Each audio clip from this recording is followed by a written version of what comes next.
What is your Montessori guide to parents? How did you teach them to develop the parent-child relationship? That needs a lot more work everywhere. We need a whole course for the parents. And then, of course, the children change each day. I have grandchildren who are 5 and 4 and 3 years old, and they are just growing so fast that I give their parents advice and books, and I come and I play with the children, but then the next day the child's different. And so we at school would tend to have meetings with the parents where we would invite them at the beginning of the year to come and see the classroom so they know what the children will be working with. We explain some of the philosophy, and so that they can begin to understand, but it's only beginning. And then we might give them a list of things they could do at home that would help the child be more independent. And so helping them to have their clothes available, to have a drawer, to have a hook, to be able to get to the bathroom sink, to all of those things that will help the child to be independent. Helping the parent to cook, to clean, a lot of times the parents haven't thought of that yet. They think their child is too young. And in fact, the child wants to do it then, and we explain if you tell them no now, they won't do it later. You need to take it then. So that, and then individual conferences with the parents at least twice a year or whenever needed. I have one question here. Like somehow it's the difficult part in education these parents, or in other way that the parents truly believe in the Montessori philosophy. What's the difficult part? When the parent does believe in the Montessori? No, I mean, at the first, maybe the parents, they don't understand about the Montessori and what is Montessori. So is it very hard to let them truly believe in? It is with some parents, and some cultures are very different in raising their children. We have a lot of Hispanic children in our school, and parents do everything for them. And so it's hard for the parent to think, well, I'm not being a good parent if I don't do everything for my child. And so it's helping them see this independence, just a small step at a time. One or two of those things, because then the child will change. The child will want to do new things. The child will talk differently, and the parent will begin to see and hopefully come for more information. Okay, I see. And another question is like, in China it's quite different. Yeah, because the one-child policy. So, for example, like me, I have like my parents and my parents-in-law, and of course, and also my husband. He is like a one child. So we have four,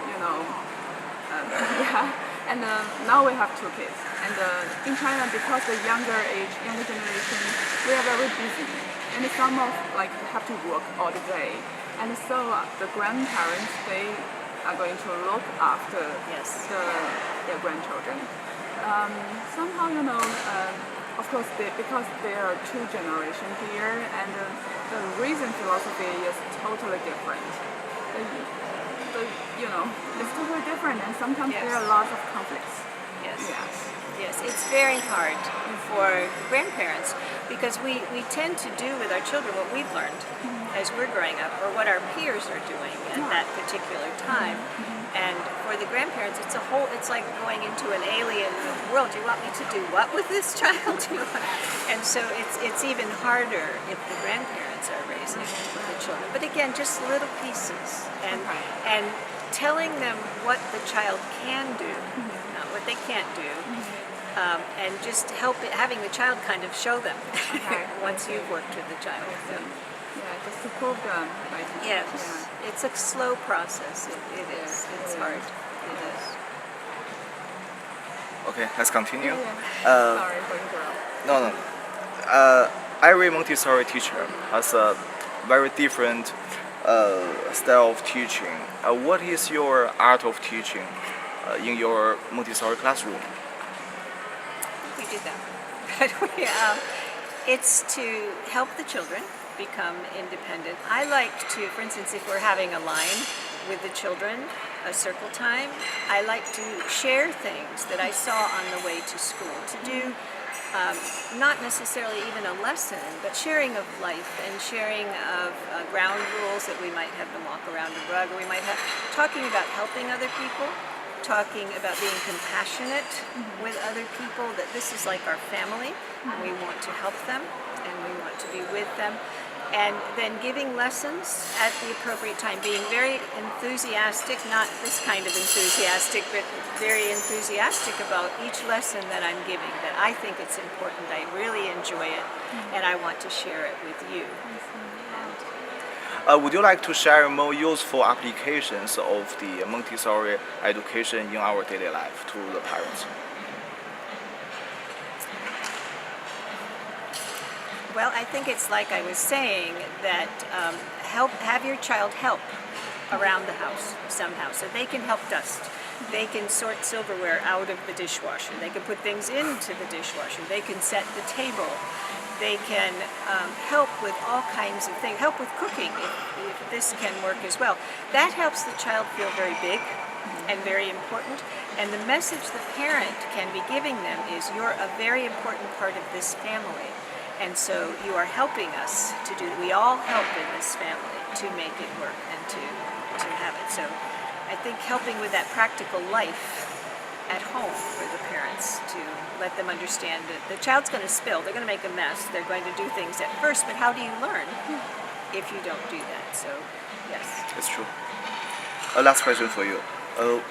What could be the basic qualities of being a professional Montessori teacher? I have had many classes come through since 1985, and seeing the teachers, sometimes when they first come to me, I can't tell, because they have a mask on almost of who they are.